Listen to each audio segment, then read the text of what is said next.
Welcome back to Reddit Untold, where the pettiest revenge and the most satisfying payback stories on the entire internet come to life. I have got a whole stack of them for you today, the kind where someone pushed the wrong person one too many times and paid for it in ways they never saw coming. And before we dive in, do me one quick favor. If you enjoy stories like these, tap that subscribe button right now. It is completely free, it takes 1 second, and it genuinely helps this channel grow more than you could imagine.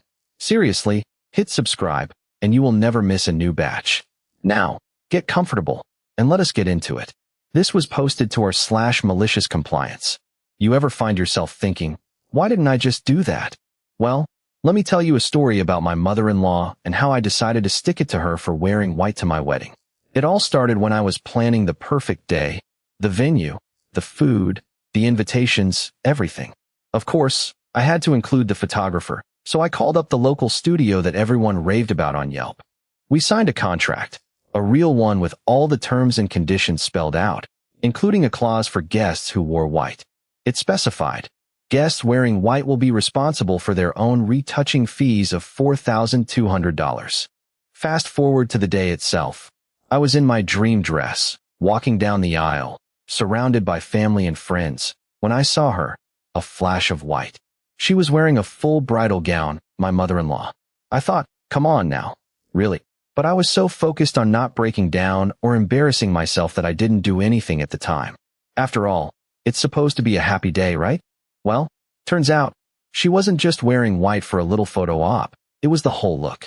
So after dinner and speeches, I decided enough was enough. I had the photographer discreetly send her the invoice for $4,200, with a note about personalized retouching services. The response? Well, it was classic, sarcasm dripping from every word. That's rich, she texted. Just what we need on this budget. But you know what? She didn't complain much more than that. The invoice just sat there for a while, gathering dust in her inbox. A few days later, I received an email from the studio. They were asking about payment. I forwarded the invoice to her again and added a little note. Just wanted to make sure you got my message. She didn't reply directly but called the photographer a few days later, sounding defensive. Look, we didn't expect this, she said. Can you maybe just hold off on it? I could hear some commotion in the background, the sound of paper shuffling, and maybe a camera flash as they processed her request. What's going on? You can't do that. I chimed in, feeling smug but polite. Eventually, the invoice was paid, minus any interest. But you know what? She had to go through all that. And she didn't get a refund for the rest of the wedding expenses, either. We just didn't include her in the receipts or credits we offered our guests who helped us out in other ways. It might not seem like much, but seeing how flustered and awkward she was on her own special day, that felt good. It wasn't about money so much as it was just making sure I wouldn't forget this lesson anytime soon. Let me know in the comments if you would have done the same. This was posted to our /pro-revenge. My mom called my $18,000 venue pretending to be me and canceled the booking, not knowing the contract required photo ID for changes, so the venue kept her on record, and I forwarded the recorded call to the family group chat. Alright, listen up, folks. Here's a story that'll give you all a chuckle, maybe even more than one. You see, just weeks ago, my mom decided she'd had enough of me. Not as in, Mom, please buy me some cookies, but as in, I'm your parent, and I can decide if you get to have a wedding venue type of enough. Now, I was planning this huge event, the kind where the sun goes down and the stars come out. I had invested not just money but heart into making sure everything was perfect. The venue was booked for $18,000, and it was the finest in town. Everything was set to go like a well-rehearsed script. That is, until my mom decided to start writing her own lines. The day of the cancellation came with zero warning. I got a frantic call from the wedding coordinator at the venue. She sounded upset and explained that my mother had canceled the booking on behalf of me. But here's the kicker. She didn't use any form of ID. The contract said you needed it for changes or cancellations, but she was able to convince them just by saying it was an emergency. I was livid, let me tell you. I mean, seriously? Here we are, weeks out from our special day, and my mom is pulling this? It wasn't just about the money. It was about the trust, my trust. I had trusted her to keep everything on track, but she was making my life a living hell. The coordinator gave me one line. If you can get some form of ID to authorize this change, we will reverse it. Now, I knew that I didn't want to go through all the trouble of having to chase down the paperwork and then fight with my mother. But here's where things got interesting. I had a backup plan. So, I called my mom back on her own number. She didn't realize I was recording, and I started playing nice, but subtly digging in. "Mom? This is," she said, pretending to be me. "I'm so sorry, but the venue just confirmed that they received a cancellation request from you. Can we go over what happened?" In a moment of pure genius. I mean, not really, but whatever. She just went along with it and started giving excuses. "Oh honey, I was so worried about the flowers not matching your dress, and this is such a last-minute thing." I kept going, trying to stay calm. "All right, well, can you provide some form of ID to confirm this? I don't want any more misunderstandings," she said. And here's what she did. She started rattling off fake information, but I was prepared. I knew exactly where the recording app on my phone was hidden. I just stood there with a sly smile and let her go for it. She gave all these ridiculous names and details that only a mom could come up with. But here's what happened. She didn't use any ID. And you know who kept her word? The venue did. They held the record of her cancellation, just like if she had actually walked through their doors. But I wasn't done yet. I forwarded this call to our family group chat. Imagine the scene. Everyone in my family knew about this, and they were waiting for the next move. When it came, there was a mix of shock and admiration. They weren't sure whether to be proud or just plain embarrassed for me. But let's get real, this was payback at its finest. My mom is still talking about that cancellation like it was an innocent mistake. But I'm not buying it. This was my venue, and she had no right to screw with it without consequences. So, what do you think would have made this even better? Let me know in the comments if you would have done the same. This was posted to our /petty revenge. Right when my wife and I were about to get our rings slipped on by the officiant, my sister stood up from her seat at the adults' table to announce that she was pregnant with her third child. I couldn't believe it. It was like a cringe moment frozen in time. At first, everyone froze. Then my mom started getting emotional and trying to hug me while my wife's face was a mix of horror and indignation. The officiant awkwardly said something about the wedding being an exciting time for the whole family, and then moved on. My sister looked like she just won the lottery, so smug. I couldn't let this go. I mean, we weren't exactly the tightest family, but there was no way my sister could barge in and ruin a moment that was meant to be about me and my wife. So, immediately after we said our vows, I got up from behind the table with the wedding registry. "Excuse me," I said to the coordinator standing by the door. "Can you do me a favor?" She nodded, looking at me like I might have gone mad. "Could you please move my sister's seat card to the kids' table? The seating chart was just printed, and I want her far away from us for the rest of this." The coordinator looked taken aback, but complied. "Sure thing," she said. I went back to the empty spot between me and my wife, feeling a little giddy. I didn't think it would go so smoothly. After the ceremony, everyone was gathered on the dance floor. My sister was dancing with her husband, looking blissfully happy. I saw an opportunity and called over one of the servers. "Excuse me," I said in a loud whisper. "Could you give my sister this, please?" I handed him a piece of paper. He glanced at it and nodded silently before walking off to deliver the note. My sister was dancing with her husband when he suddenly excused himself and walked over to her. She looked up, surprised. "Hey there," the server said, handing her the note. "Thought you might want this." She read it quickly and then handed it back, a bit awkwardly. Her husband took the note and read it too. I saw her face fall slightly before she plastered on a fake smile to hide whatever went through her head. The server walked off, leaving me and my wife smiling smugly at each other. The night carried on, but every time I looked over, there was that empty seat. And it felt just as satisfying to see her sitting alone with her husband while we were dancing with ours. Afterwards, the coordinator found me with a stack of cards for the guests signing the guest book, and she whispered, "Your sister? Her table's a bit quiet." I chuckled as I signed my name. Yeah, I wanted her far away from everything. It was a good move. The aftermath was pretty satisfying. For months after, we'd hear snippets about how awkward it had been at the reception with my sister sitting all alone and everyone avoiding eye contact. Let me know in the comments if you would have done the same. This was posted to our /malicious compliance. Imagine you're sitting in a cozy living room with a cup of coffee, listening to me tell this tale like I'm sharing it over that warm mug. It all started when my fiancé's mom, let's call her Mrs. Johnson, decided our wedding should be an inclusive affair, but not just for the guests we knew. She had this grand idea of adding 140 friends from her own social circle to our wedding guest list, bringing it up to a staggering 220 people in total. Now, I know what you're thinking, 140 extra guests? That's insane. And yes, that's exactly how we felt. We had always planned for a tight-knit group of around 80 close friends and family members. But when Mrs. Johnson dropped this bomb on us, it felt like she was turning our special day into some kind of social experiment. We couldn't just say no to her, but that didn't mean we were going to let her walk all over us. So, I decided to do what any reasonable person would do in my situation, get my money's worth. You see, the venue at which we had planned our wedding has a fixed cost per plate for their menu.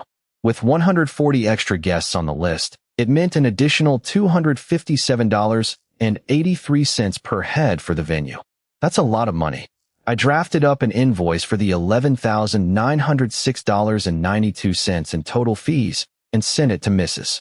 Johnson with a polite but firm message. If you decide to go ahead with these 140 guests, here is what they'll cost us. The response was surprisingly immediate. Mrs. Johnson replied, "This is unacceptable. I've been invited to weddings much larger than this." And there we had it, the perfect setup for my counterargument. You see, in her eyes, she was the one who was making an exception by inviting so many people. In reality, she was the one imposing a massive financial burden on us. I replied calmly but with conviction, "It's not about size, Mrs. Johnson. It's about planning and logistics." We were already struggling to keep our costs in check. Her reply wasn't exactly understanding, but at least I had made my stance clear. A few days later, she took the bait. Instead of backing down or finding a compromise, she decided to add an equal number of people from her side on the guest list, thus canceling out the extra charges. We agreed that we would only have 80 guests and then proceeded without further ado. The day of the wedding arrived, and everything went smoothly. Our friends and family had a great time, and our venue was well prepared for exactly 80 people. The irony wasn't lost on me as I walked down the aisle. Mrs. Johnson's grand plan backfired spectacularly. After the wedding, when all the guests left and we were alone, my fiancé turned to me with a mix of relief and amusement. "You really outsmarted her this time," he said. And in that moment, it felt incredibly satisfying to have stood up for what was right. Let me know in the comments if you would have done the same. This was posted to our /pro-revenge. My in-laws uninvited me from the rehearsal dinner to keep it family only, not realizing my card had paid the $2,600 deposit. So I called the restaurant and moved the reservation to my name and my friends. Let's set this up first. I was married to a guy with a really rich family. They were into keeping things traditional and all that jazz. But don't get me wrong, it wasn't just about tradition. It was about excluding you for no good reason. Anyway, they threw this lavish rehearsal dinner at an upscale restaurant in their hometown. I was super excited. I mean, it was a big deal. They booked the place, put a $2,600 deposit down on my American Express card, and then, poof, they uninvited me. I'm not gonna lie, they didn't even have the decency to be upfront about why. It just sort of happened. I got wind that they were going with family only when we were driving over for a family dinner before the wedding planning. I asked my brother-in-law point blank, and he kind of mumbled something like, "It's more about us spending time together," or whatever. The moment was so awkward it felt like someone poured ice water on a sunny day. But that wasn't going to stop me. So, I called the restaurant, and this is where things got fun. When they asked who I was, I just said I needed to speak with the manager. The manager picked up, and I put him through his paces. I wanted to see what kind of character he was. I mean, I didn't want any sympathy or anything, but it couldn't hurt to get a read. "Hi, this is Alex Johnson," I started. "My sister-in-law booked the restaurant for our rehearsal dinner."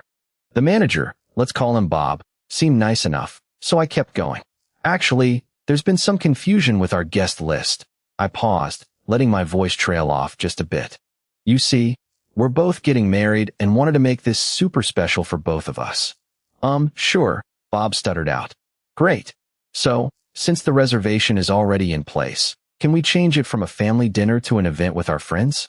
The deposit on my card was just put down. I mean, technically they should be paying, but..." Bob started babbling about how he would check and get back to me, but I hung up before he could finish. 2 hours later, the restaurant called. Bob was on the line, and this time he was ready. "Alex," he said, his voice serious, "we've reviewed your reservation. We can make the change, but we need another deposit." I laughed. "Bob, there's no way you're getting a second deposit from us." I could hear him pause for a moment on the other end of the line. "Actually, Alex," he continued, his voice softer this time, "you don't have to worry about it. We've already moved your reservation under your name and those friends of yours." I knew they were onto me by then, but decided to play along. "Oh, that's great, Bob. Thanks so much." I ended the call before he could say anything else. The next day, my sister-in-law showed up at our place like nothing happened. But the night of the event, my friends and I took over. We walked in dressed in matching tuxedos. Yes, that's right, tuxedos, to an empty table for 6. The only people there were us, and Bob, who was clearly mortified. As the night went on, we drank champagne and toasted to our victory with a grin. I got the last laugh when my sister-in-law showed up late, looking flustered, and tried to explain that she didn't know where we were going or why there wasn't room for her. She just stood there in an elegant dress, completely out of place. Let me know in the comments if you would have done the same. Quick pause. If that one got you, smash the like button. One tap, it costs you nothing. And it is the single biggest thing that pushes these stories to more people. And drop a comment. Would you have had the nerve to do the same? I read them. Alright, next one. This was posted to our /petty revenge. I had just booked the venue, sent out save the date cards, and bought a $500 engagement ring. The wedding was in 4 months. We were going to get married in my hometown of Springfield, Illinois. It was supposed to be a small family affair with about 120 people, but we decided to upgrade to a bigger venue as soon as the date was set. Then, on the very same day I announced our engagement, my aunt texted every single family member she could reach, telling them the wedding was off. She said it wasn't because of some last-minute issue or emergency. She just disapproved of my fiancé for some reason that seemed to vary by person and moment. One minute she'd say he was too laid back. Another time she'd claim his job as a software engineer made him unsuitable. I thought it would blow over after a few days, but as the wedding drew closer, my aunt's texts grew more frequent and intense. She had everyone from our extended family on her phone list, so the whole community was in the loop by week 3. I started to get worried. My fiancé, Alex, is an engineer at Google, which wasn't exactly unknown before, but suddenly became the subject of debate amongst my aunt's friends.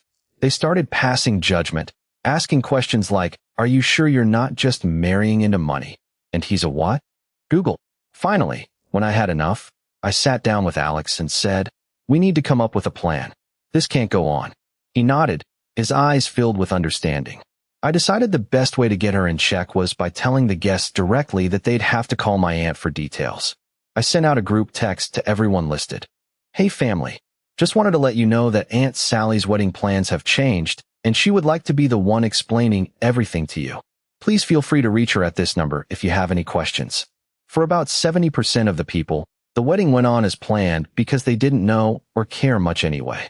But I noticed a significant increase in calls and texts from my aunt's closest friends and family. Almost all of them called within an hour. The first call came around 5 in the evening. It was one of Aunt Sally's best buddies, Jane, who had been at the center of our family gossip mill for years. "Hey Alex, what's going on with this? Sally said you're canceling." "I'm not sure." I lied. "But we'll get back to you soon." I hung up and passed the phone over to Alex. He took a deep breath before dialing his mom. "Mom, I think someone might be using your number in a prank." For 2 days, my aunt spent her time on hold with family members, explaining that she'd misunderstood the venue or it was too small, or her cousin's daughter had gotten engaged instead and they needed to reschedule. She'd go down the list of reasons, each as ridiculous as the last. By the end of day 2, I got a text from one of my Aunt Sally's friends. "I can't deal with this anymore. Can you please just tell everyone? Why are we all getting sucked into her drama?" Satisfied, I did. I sent out another group message. "Aunt Sally wants to apologize for the confusion, and she says it was all a misunderstanding. The wedding is on as planned." Within minutes, my inbox was flooded with texts of relief and congratulations. My aunt's number went from having 100 calls and texts that day to 0 within an hour. She's never talked to me since. Let me know in the comments if you would have done the same. This was posted to our /malicious compliance. It happened at a friend's wedding, just like any other, until things took an unexpected turn. My best friend, Sarah, Well, Sarah thought she'd have a perfect day. She had been my maid of honor since college, and we were inseparable. We used to plan every detail of her big day together. But nothing could prepare me for what was about to unfold. The day started off smoothly enough. We checked into the venue early, and everything seemed on track. Sarah's family was going all out with the decorations. The flowers looked stunning, and the music was perfect. The only issue I had, Sarah decided to buy my exact wedding dress from a local boutique in London. I thought she might want to wear it as a joke or something, but no, she bought it for herself. I couldn't believe it. Here we were spending weeks choosing our dresses, and then this happened. The tension was clear during the bridal fitting. Sarah kept staring at me every time I got out of the changing room. "You look beautiful," she would say, but her eyes weren't on me anymore. They were on my dress. So when it came to deciding which photographers to hire for our wedding day, I knew exactly who I wanted, someone whose work I had admired and trusted. James, from Lenscraft. James was great. He took some initial photos with both of us, but as the day progressed, Sarah kept pulling me aside, whispering, "Let's just go out to a side shot. Something casual." At first, it seemed like she was trying to capture us bonding, but eventually, I realized what her game was. At the reception, we had a band playing, and everyone was mingling and dancing. Sarah looked radiant in her white dress, but then things got real when she insisted on wearing my exact dress under hers. It's hard to describe, almost like she thought no one would notice, but I did. And now it was payback time. James and the other staff weren't fooled for a second. They knew exactly what was happening. So during the album shots, James suggested we take some photos with Sarah as the bride and me as just herself, in my dress. I was thrilled. It would be perfect. We followed the bride in white, and every shot ended up centered on me. It was hilarious to see how everyone reacted. Sarah's family looked confused but delighted, while her bridesmaids were probably thinking, "I wish." The groom, Michael, kept giving Sarah a weird look whenever she tried to steal any of my shots. The best part?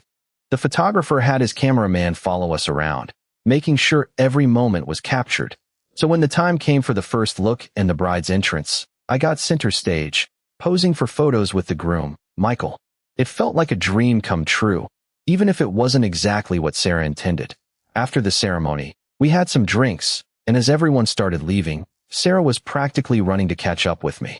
"Sorry about all that," she said, looking genuinely apologetic. I smiled. "Don't worry about it," I replied. It wasn't a big deal. I just wanted her to have the perfect day without any of this drama. The aftermath? Well, there were some tense moments at first, but Sarah couldn't keep up the act for long. By the end of the night, everyone was laughing and having fun. And even though Sarah was mortified in private, by the next morning, she was reaching out to apologize and promising never to do anything like that again. Let me know in the comments if you would have done the same. This was posted to our /pro_revenge. I thought my dad would have a heart attack when he saw the guest list for our wedding. It all started 3 years ago, right after my sister's graduation party. I wanted to go on an adventure with my best friend, Rachel. We had big plans, and we needed money for a down payment on her engagement ring. So I turned to Dad. You see, he used to be a contractor, made decent dough, but now his business is struggling. He was only too happy to help. "Come over, I'll get you the cash," my dad said with that big grin of his. $30,000 flat for your adventure. "Dad, what are you talking about?" I asked, thinking it had to be some kind of joke. "I'm serious, sweetheart. It's a gift. You need this for your future," he insisted, not letting me argue. I was skeptical but agreed, telling him the money would go towards our adventure and we could come back later for any leftover. 3 weeks before the wedding, Dad called, his voice trembling slightly. "Sweetie, I can't pay you now." My heart sank. The day of the wedding, our guest list had 80 names on it, most of whom were family. And now my father was telling me he wouldn't be one of those names. "Dad," I said carefully, trying to keep calm. "What's going on? Why can't you pay?" "I'm in trouble with the city, sweetheart. They're giving me a stern warning, and there's no money to do it right now." I couldn't believe it. 3 weeks ago, he had promised this $30,000 wedding gift, and now he was telling me no. And I didn't know why. "Don't worry," he said, his voice softening. "I'll make it up to you in other ways. Just promise me. Just be happy about the adventure." I wanted to scream, but held my temper. Instead, I kept silent and agreed because what was one wedding without family? So, on the day of the wedding, We downsized our guest list from 80 to 40 people. Not too many changes, right? The reception went off smoothly. It even got a bit wilder as some guests showed up with extra bottles of champagne. But as I was packing up after the last guest left, my dad walked in. He looked around at the mess and then back at me, his eyes full of regret. "Sweetheart," he said softly. I wish it could have been different." "Dad," I started to say but stopped myself. I had a plan brewing, but I was trying not to upset him further. That night, when everyone else left, I went online and did something that felt like revenge, but wasn't quite. I made sure the guest cancellation list for our wedding was public on the internet. 80 names, 40 of whom were still here. And there it was, the day after my dad's warning. "Here are some people who got cut from the wedding because we couldn't afford to invite everyone. And guess what, Dad? You're one of them." When I posted this list, the comments flooded in. Most were kind, asking if he needed help or why I did it. But a few were brutal. "Screwed," someone said. "Really? Dad couldn't make good on his promise?" Another added sarcastically. I saw my dad's name on that list and felt a pang of relief mixed with something else. Not so much regret, but perhaps some justice? The next day, I received an email from him. "Sweetheart, can we talk?" We scheduled a video call. He looked thinner than before. His eyes were bloodshot. "I'm sorry," he said softly. I felt the urge to lash out, to mock him or something. But instead, I just listened. "It's okay," I said eventually. "What happened to you? You were successful once." His shoulders slumped. He didn't have a good answer. We talked for hours about his business, his struggles, and what could be done better. He even offered to help my friend pay off her debt after our adventure trip. Afterward, I felt something strange. A mix of satisfaction and relief that we had this conversation. Let me know in the comments if you would have done the same. This was posted to our /malicious compliance. My mother-in-law decided it was time to step up and start making decisions without me, even before our wedding day. It all started when I booked a venue with a specific look in mind, something that matched the theme of our engagement party, which had gone off without a hitch. The place, called the Grand Hall, had been booked for several months, but on my wedding morning, she simply walked through the door at 6 a.m. with a van full of her own decorations. She replaced every single light fixture and floral arrangement that I'd meticulously arranged myself. There were even some random pieces of furniture that didn't belong there. I was livid, to say the least. I couldn't let this stand, this blatant overstepping of boundaries. I went straight to the coordinator, a kind-faced woman named Sarah, who listened patiently to my story and handed me a form with the venue's rules about guest-installed decorations. According to the contract, there was a clause that stated if anything guest-installed had to be removed after hours, the union crew would charge $400 an hour. My mother-in-law thought she could get away with it, but Sarah explained that they had to stick to the rules. I knew this was my chance for payback. I had always kept a list of every time she'd overstepped boundaries, and now was finally the moment to put her in her place. I called up our reception coordinator again and let them know exactly when she would be arriving with her crew at 6 a.m. They nodded understandingly, but warned me that if it caused a scene, we'd have to handle it. Mom-in-law showed up like a vulture, bringing more furniture and rearranging everything until the last minute before our guests arrived. When I saw her, I didn't say anything, just pretended to be excited about the changes, hoping she would believe me. When the first few guests started arriving at 6 p.m., we began serving drinks as planned. As soon as everyone was settled in, my mother-in-law showed up with her crew. They started taking down everything she had installed and setting up the old decorations again. I could see the confusion on my guests' faces, but knew better than to interfere. The coordinator walked over to me, a look of concern on her face. "It looks like your mother-in-law is here to strike the venue's guest-installed decorations," she said softly. "Do you need help, or would you like us to handle it?" I shook my head and took a deep breath. "No, let her do it," I replied, trying to sound casual but knowing everyone else could tell something was amiss. It didn't take long for the bill to arrive, with a grand total of $400 per hour for 3 hours of decoration work. She had gotten exactly what she deserved, her own bill for destroying my day. At the end of the night, I couldn't help but chuckle as I saw her face when she got the bill and realized it was going to cost her a fortune. It felt good to have finally stood up to her in front of everyone. Let me know in the comments if you would have done the same. This was posted to our /petty revenge. Alright, let me set the scene. I had just sent off an invite to my cousin and her partner for a child-free wedding celebration. It was a straightforward RSVP of 2, no kiddos allowed, but apparently that didn't make them read the fine print because they brought 6 kids along with them. Now, I understand having family there can be important, but this was supposed to be a relaxed, kid-free event. We were going for an elegant and intimate setting where everyone could enjoy themselves without any interruptions. The venue had even gone so far as to offer free babysitting services if anyone needed it. Anyway, my cousin showed up on the day with her 6 little ones in tow: Tiffany, 8, Jason, 7, Mia, 6, Oliver, 4, Lila, 3, and little Jack, just about a year old. The kids were noisier than a beehive, running around like they owned the place. I tried to explain politely that it might be better if they went home for their own sake, but they didn't seem to understand. Then, to my horror, one of the venue staff members approached and explained the policy: no children allowed. They said they would need to ask her to leave. My cousin got a huge pout on her face and started screaming about how this was her family, and I had no right to tell them where to go. The kids were getting more and more agitated, some starting to cry. So there we were, in the lobby with my cousin loudly proclaiming she would never come back to our venue again, while security escorted her out along with the children. It was like being in a scene from a bad play. I mean, I felt awful for them, but really, this was a grown-up event, and they just didn't get it. The place was already packed, and we had guests who were actually paying a pretty penny for this experience. They should have read the policy, or at least given us a heads up about needing childcare. Instead, they just showed up with half a dozen kids in tow. As my cousin screamed, I overheard some of the venue staff discussing how much she would be charged for their services if she decided to stay. Pretty hefty by all accounts, enough to cover the costs and maybe throw in some extra tips. It made me think twice about sending out more than 2 RSVPs next time. The kids were left outside with a babysitter, more like someone hired just to keep them quiet, but it was clear they were not happy about being forced to leave. My cousin, though, was the loudest. She kept screaming about family ties and how this was an affront to everything she believed in. When she finally calmed down enough to be escorted out with her kids, I couldn't help but feel a sense of satisfaction that it had worked. I texted my friend later and said, well, they're gone now. My guess is they won't be showing up at another wedding anytime soon. Let me know in the comments if you would have done the same.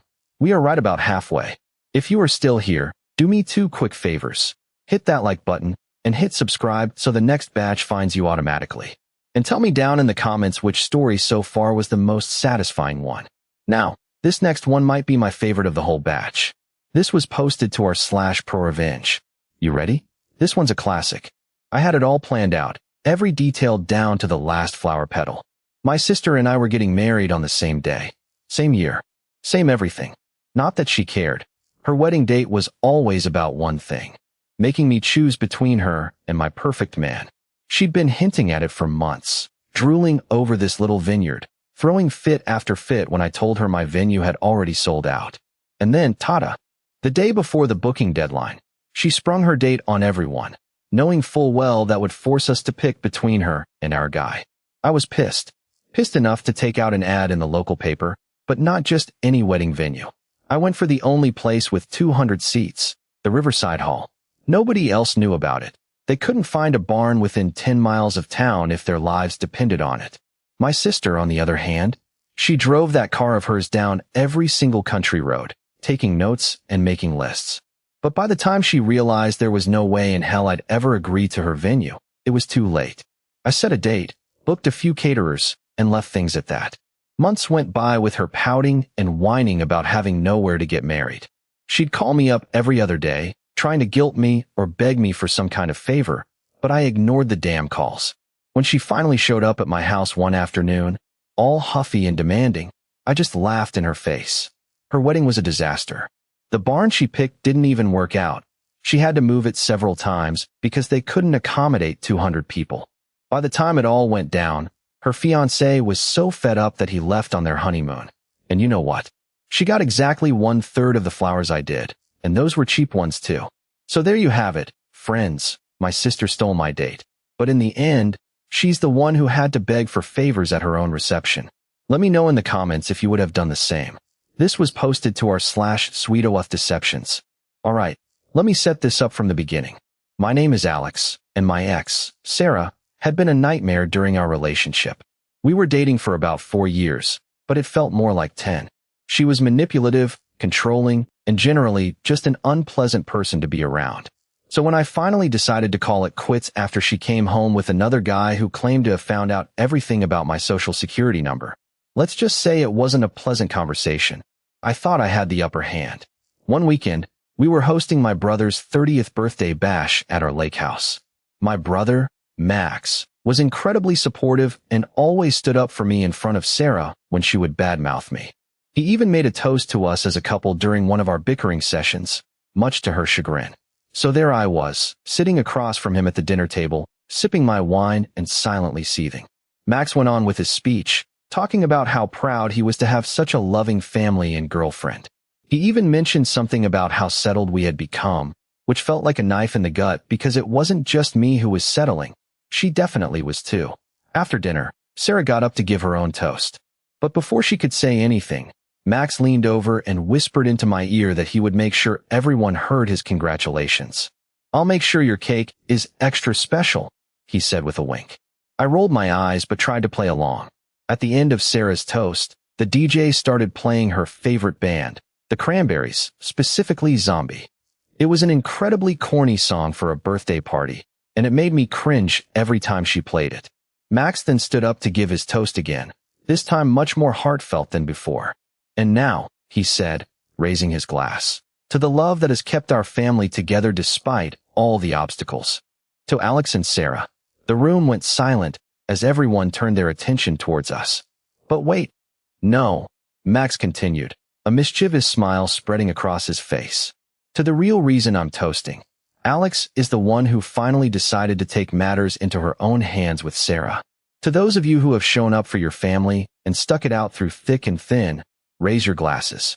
Everyone started applauding, clearly on my side as they clinked their glasses together. I forced a smile, but couldn't help feeling like Max had gone too far. The DJ didn't skip the song this time. Max just kept talking over it with his speech. "Alex is the one who made sure Sarah paid for all our wedding expenses, and she's learning what being responsible means," he said, looking directly at Sarah. "We've got each other now, but we know how much better family can be when you choose to stay." He paused dramatically before adding, "And yes, the next dance is dedicated to people who show up for their family." The room erupted in applause again, and I could feel Sarah's eyes burning into me. As everyone was getting ready to dance, Max turned on his phone and started playing a playlist full of upbeat, hilarious covers of pop songs. The DJ had clearly been instructed to ignore the original set list and play what he now knew were my brother's picks. When it came time for dancing, Sarah stood up stiffly and tried to leave, but her friend stopped her, urging her to stay. She glared at me as she walked away with a few people. I didn't look at her once. I just focused on Max, who was beaming at me from the front of the room. After the party ended, Sarah texted me and said, "Well done, Alex." I replied with one word, "You deserved it." The next day, my brother sent over a bill for $250 covering the cost of his speech-to-drink service. Max had booked someone to speak before dinner, promising to give us a toast, but he ended up being so much more than just a guest speaker. Let me know in the comments if you would have done the same. This was posted to our /malicious compliance. You want to hear a story about how I made my mom write every single one of 120 thank you notes, didn't you? It all started with a simple mistake at our wedding reception. So here's the setup. I had this amazing wedding planned, and everything was perfect. The venue, the food, the music, even the gift table. My mom and dad were in charge of that part, as they often are. But I had something else in mind, something that would teach them a lesson. See, my mother is quite the hoarder, so it's no surprise when she opens every single thing under her roof before letting anyone else see it. And guess what? On our wedding day, while we were at the hotel getting ready, Mom and Dad decided to go ahead and open all 120 gifts without telling us. I was fuming. These weren't just any presents. They represented a lifetime of friendship and support from people who loved me more than anything. And my mother had dared to rifle through them before I even got home? The nerve. But here's the thing. I couldn't exactly tell everyone that Mom and Dad had been snooping around. They'd planned it for weeks, and the thank you cards were already custom made. So, I came up with a clever plan. I sent out an email to all 120 guests, thanking them on behalf of my parents. But with a twist, we are delighted that you could join us in celebrating our union. It was wonderful having such lovely presents, and we have asked our wonderful mother and father to take the time to personally write down their sentiments for each guest. My mom had no idea what was coming. The day of the party arrived, and everything went off without a hitch. Guests were thrilled with the gifts and the overall celebration. As for my parents, they seemed none the wiser, until later that night when I pulled them aside. "Mom, Dad," I said casually over dinner, "could you do me a favor? Would you like to write some thank you notes?" They looked at each other, puzzled but obliging as always. I had 120 cards lined up on the dining room table, ready for their scrutiny. Now, imagine writing out 120 personal notes that detail the specific gifts and the appreciation behind them. My mother spent hours meticulously crafting these notes, making sure to say just the right thing about each present, giving her a sense of accomplishment and guilt at having opened all those gifts herself in private. A couple of days later, the cards were completed, and I took my revenge on social media by posting an update. "Wow, so many wonderful presents for our big day. Thank you so much to everyone who showed up and sent something our way. Our dear mother and father will be sending out their heartfelt thanks shortly." Of course, they knew who would really do the writing. The response was immediate. Comments like, "Well done," and "That's a nice move," flooded in, but the real satisfaction came from seeing my mom's face as she realized what I had done. It wasn't exactly malicious compliance. It was more of a lesson learned for future generations. Let me know in the comments if you would have done the same. This was posted to our /ProRevenge. It's the kind of story that makes you go, "How could anyone do this?" Let me set it up for you. I had just gotten married, and my in-laws were supposed to be supporting us wholeheartedly, right? Not so much. They decided to nickel and dime everyone who came to our big day. Now, my wife's family owned a nice piece of property for the reception, with an enormous parking lot that could comfortably fit 200 cars or more. The in-laws saw this as a golden opportunity to make some extra cash. They set up a little booth near the entrance and started charging guests $20 each to park. If you didn't have your prepaid ticket, no worries. They had an envelope at the door. You were supposed to put that money inside as part of their gift. It was like they thought, well, if people are going to be generous enough to bring us a carload of cash anyway, we might as well make this a little more profitable for ourselves. And so, they pocketed close to $1,700 from the guests who came to our wedding. Mind you, those were guests with hard-earned dollars. I was livid when I found out about it, but my wife was just as shocked as I was.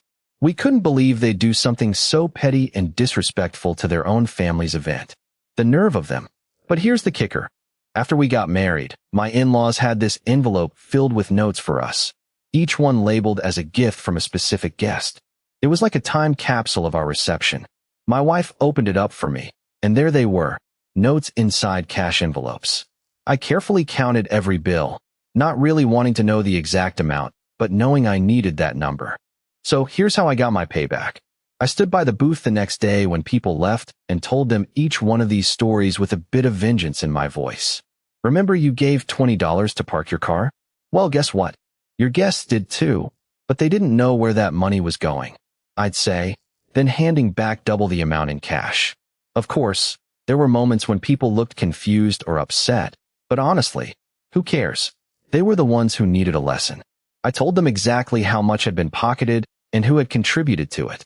I even did this for the couple who had only brought $50 in an envelope, my wife's favorite aunt and uncle. It was like, hey, you guys paid us a visit with 170% of what you gave at our wedding. Here's where all that money went.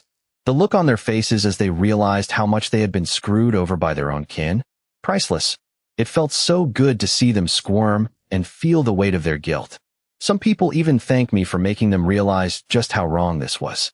In the end, I walked away feeling a lot better about the whole situation. My wife and I still have that envelope full of notes and cash from our guests. We keep it as a reminder of how family can sometimes disappoint us, but also teach us valuable lessons in payback. Let me know in the comments if you would have done the same.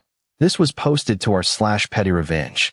When your grandmother hands you a pre-written wedding card filled with marriage advice, and then dies before even seeing the fruits of her labor, you start to feel like a bit of an outsider. That's when I got my revenge. You see, my fiancé, Jack, is from a family that's not exactly the paragons of virtue in our town. Let me set the scene. We're talking middle management at best, with names like Henderson, Peterson, and Johnson sprinkled through their ranks.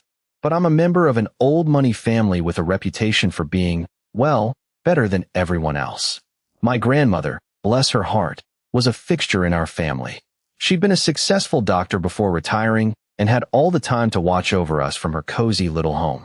And just days before she died, she pinned this wedding card for me. In big, bold letters, she wrote, "To my sweetest granddaughter, may you come to your senses about marrying beneath the family." Now, it wasn't just a line or two. She poured her heart into those words. At first, I thought nothing of it, but then I realized that this was more than a simple advice card. It was a statement, an explicit warning. So, when my wedding day came, and everyone was gathered at the grand banquet hall, I had a plan. I grabbed a microphone, ensuring to get one with the loudest sound possible, and approached the head table. My fiancé Jack, wearing his best suit, looked at me with a mix of confusion and anticipation. "Grandma's here today," I whispered, as a small smile spread across my face. "Tell us what she wrote," he asked, raising an eyebrow. I took a deep breath and began to read out loud. "To my sweetest granddaughter, may you come to your senses about marrying beneath the family." The room fell silent. Jack's eyes widened in shock as I continued. "This card is my grandmother's way of saying that she believes this marriage will not be beneficial for our families." I paused, letting the weight of those words settle. "Isn't it time we reconsidered this union?" I asked with a sweet, innocent tone. The guests whispered and looked around at each other. Some were shocked, others supportive, but no one laughed or seemed to think my plan was ridiculous. It felt like I had hit the exact right moment. Jack's face contorted as he tried to remain composed, but his eyes betrayed him. "Helen, why are you doing this?" he asked through gritted teeth. I couldn't help but smile. Because it wouldn't be a proper wedding without some family drama, now would it? The guests erupted into soft chuckles and murmured among themselves. Jack's parents looked at each other nervously. My father-in-law's face turned beet red with embarrassment. My own family, while not outwardly reacting, exchanged meaningful glances. After what felt like an eternity but was probably just a few minutes, the event MC stepped in to defuse the situation. "Let's remember that love conquers all," he said into his microphone. "Shall we continue celebrating our beautiful bride?"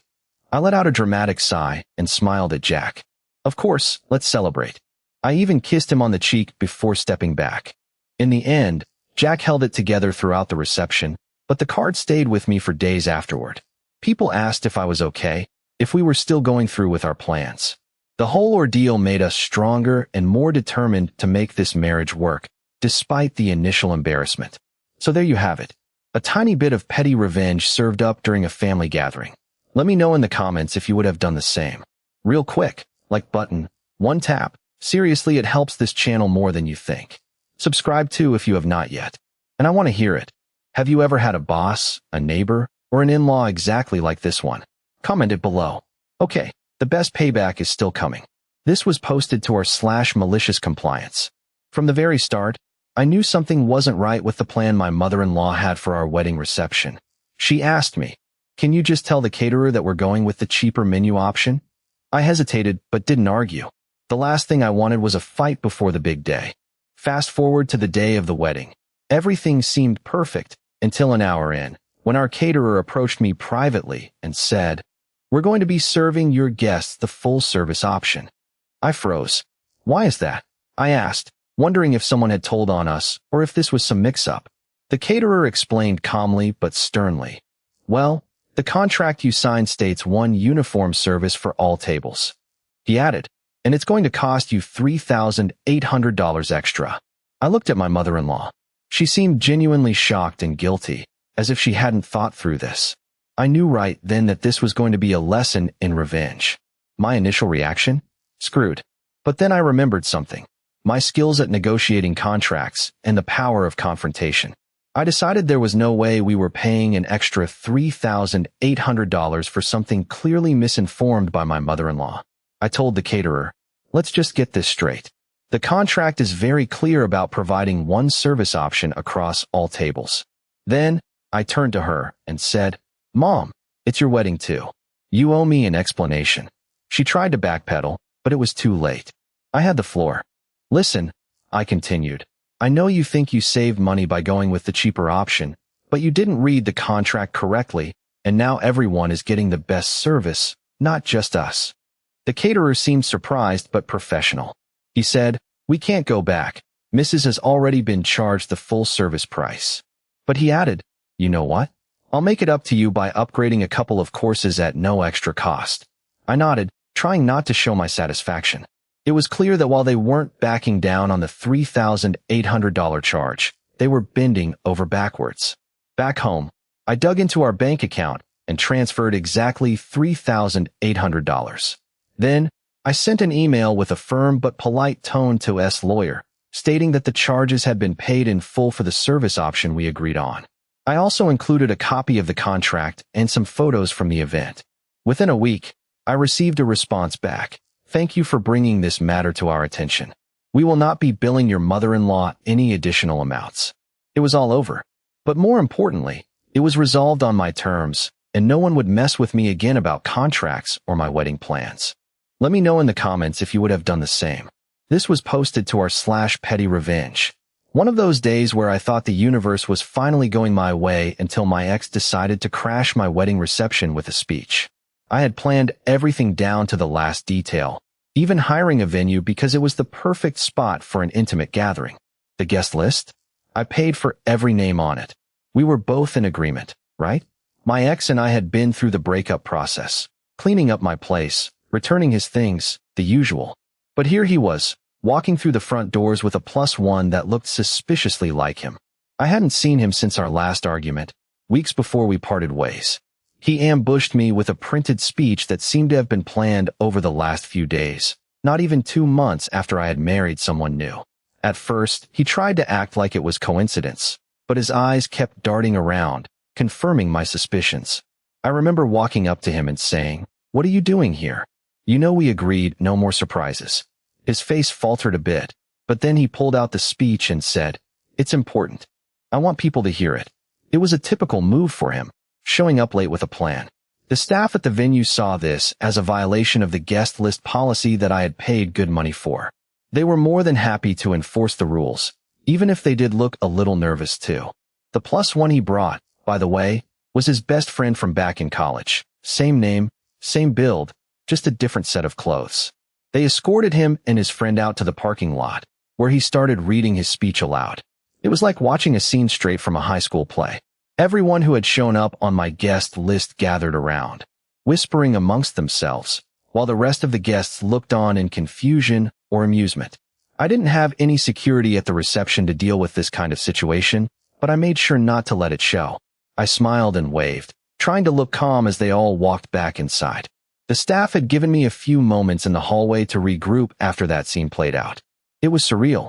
After my groom and best man helped me gather myself, we found him again outside. This time he looked more defeated than anything, but I wasn't done yet. "Let's just talk," I said, holding the door open for him to pass through first. We walked into a small side room where no one else could hear us. "Why did you do this?" I asked as soon as we were inside. He looked at me like he was trying to figure out what to say next. "This is our wedding day, your daughter's special moment," I continued. "I thought maybe you finally realized that everything between us is in the past." He just sighed, and for a moment it seemed like he might cry. "Fine. You're happy now. But this isn't over." He looked at me with an intensity that made my skin crawl. After what felt like an eternity, but was probably only a few minutes, I said, "No, it really is." He nodded, then headed back out to the parking lot, still reading his speech. The staff had called security, and he left without much incident. The rest of the evening went smoothly after that. My mother gave me one of those "Are you okay?" looks throughout the night, but I managed to keep my cool. When we finally walked outside together for the exit speeches, everyone clapped, and I stepped forward with a smile and said, "I couldn't have asked for more from any of you today." When the crowd was gone, I turned to my husband and he wrapped me in his arms saying, "That was incredible." And yes, it was, but it wasn't enough. Let me know in the comments if you would have done the same. This was posted to our /pro_revenge. I can't believe what happened last weekend at my sister-in-law's wedding. She was supposed to be my best friend, but instead, she turned into my biggest enemy. My wife and I were getting ready to walk down the aisle, and everything seemed perfect until my sister-in-law, Amanda, arrived with a bottle of red wine in her hand. I knew something was up because Amanda never drinks alcohol. She's too serious for that. She spilled it all over my wedding dress while we were waiting for the ceremony to start.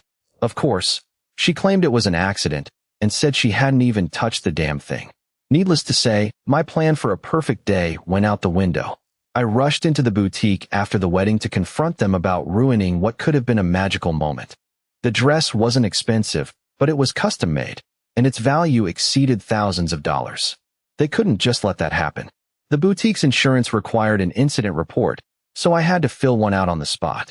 That's when things got really interesting. I asked if they could check their store cameras for any evidence of Amanda.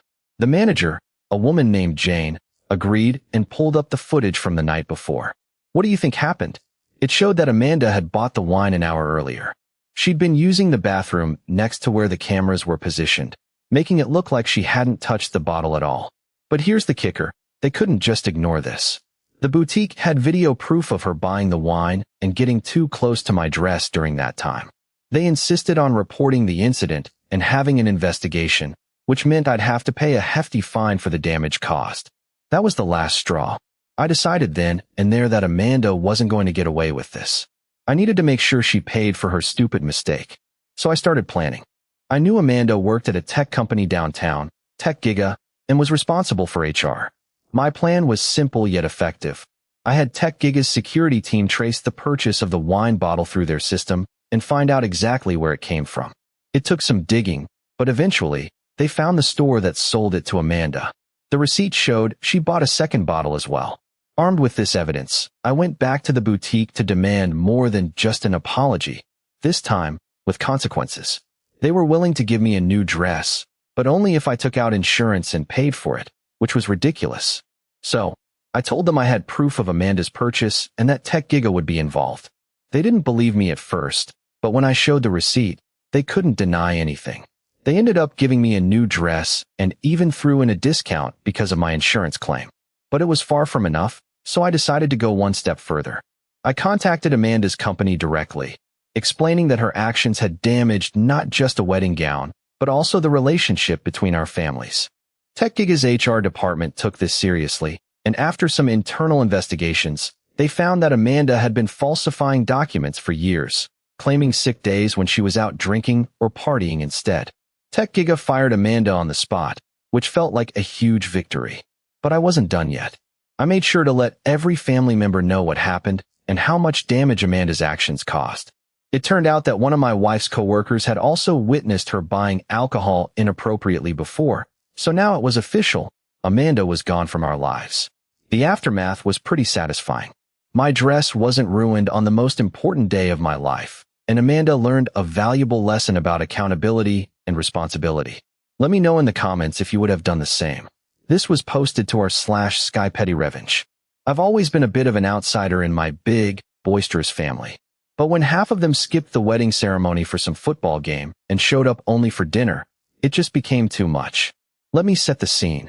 This was supposed to be a family affair, right? My sister's wedding. Big deal, right?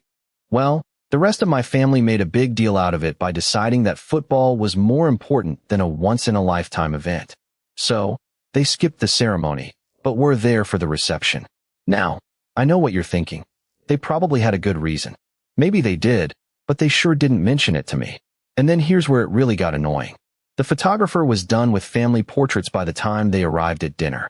My whole extended family, my cousins, my aunties, uncles, and all the nieces and nephews, are in these beautiful photos. But you know who isn't? My siblings. I mean, let's be clear about this. There were only a few of them there for the ceremony. Like 5. And they showed up at dinner because their mom felt bad or something. Just in time to miss the photographer's magical moment where everyone got to smile and look happy together. Because that was it. My family's photo album was now devoid of their faces. And here comes the best part. I decided I wasn't going to let them have this one over me. I mean, sure, they could skip my sister's big day, but at least I'd get a photo of me.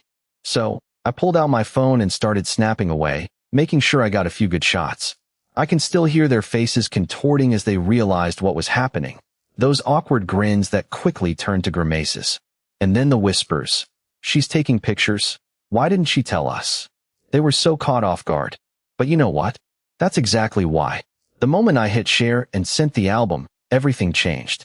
The family texts started flying. Oh my God, you're in there. Where are we? What happened? My sister even messaged me later that night with a concerned look. Are you guys okay? And that's the thing, this was payback. They skipped out on their niece's wedding day to go cheer for some strangers. Meanwhile, I didn't just get a photo. I got a lesson in what happens when you don't show up. And believe me, it felt good. Let me know in the comments if you would have done the same. This was posted to our /malicious compliance. When I first saw my mother-in-law's name on the hotel confirmation email, I had no idea what was about to unfold. She used our block code to secure us a honeymoon suite, but she knew better than to share that with me or anyone else in our family. We were planning for months, a luxury stay in a place of our choice. But when the email arrived, it looked different. There it was, a single line confirming honeymoon suite booked for and partner.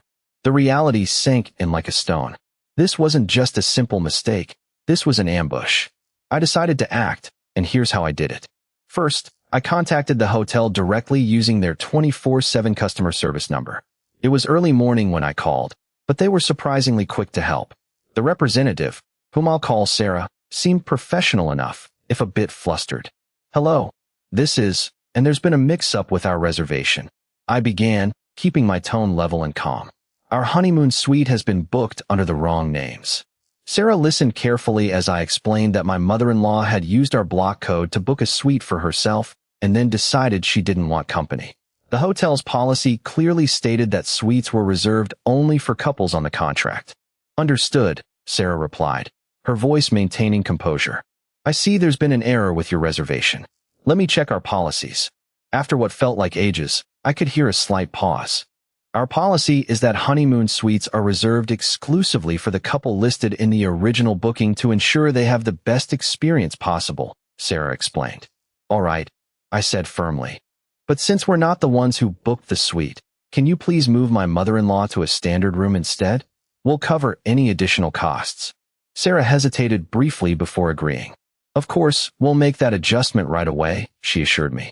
And we will charge the balance of the suite rate to her credit card as per our policy. Great, I said, feeling a mix of satisfaction and frustration. Make sure you update the booking accordingly. With that, we ended the call. The hotel's policy made it clear. The suite was reserved for the couple on the contract, my husband and me. But my mother-in-law had used her position to take advantage. So, I followed through with their instructions, knowing full well what would come next. When she arrived at the hotel, my MIL checked in without a fuss, assuming everything was as it should be. That's when the fun began. A couple of hours after check-in, a bellhop brought her up to her room, a standard one this time, and informed her that due to an administrative error, the suite booking had been canceled. She must move to another room. She stood there, taken aback, as the bellhop explained the situation. It's just temporary, I heard him say politely. We'll sort it out once we confirm your partner is here. My MIL looked around nervously before asking, where is he? The bellhop's smile faded slightly. Now that she knew about my husband, things were getting interesting. He's on his way, the bellhop replied cautiously. It might take a bit longer, so I can escort you to your new room if you'd like.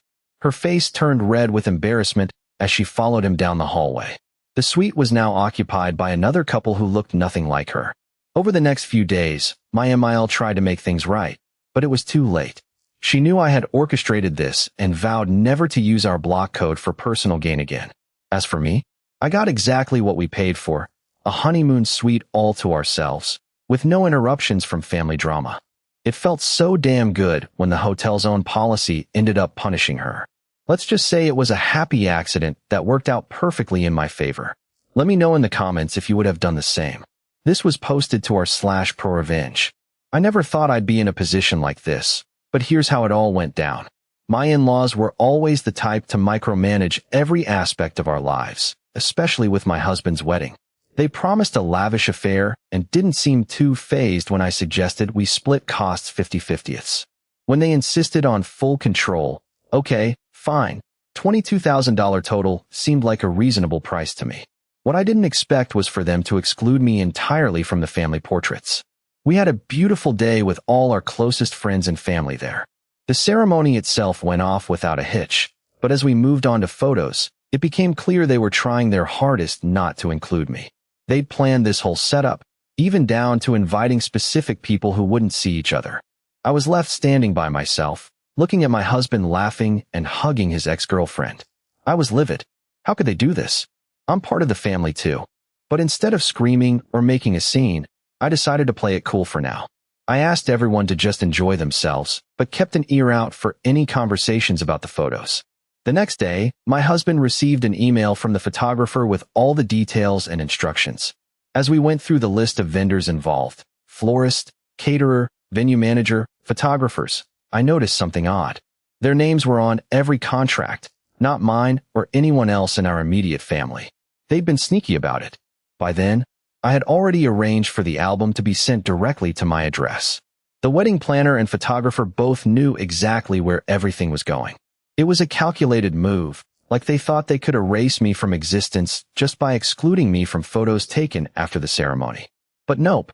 I reached out to everyone involved, sending direct messages like this one to the photographer. Hey, I noticed your name is on all the contracts and you're supposed to deliver my photo album to my address only. Just wanted to make sure everything's airtight. I did the same with the venue manager, florist, and caterer.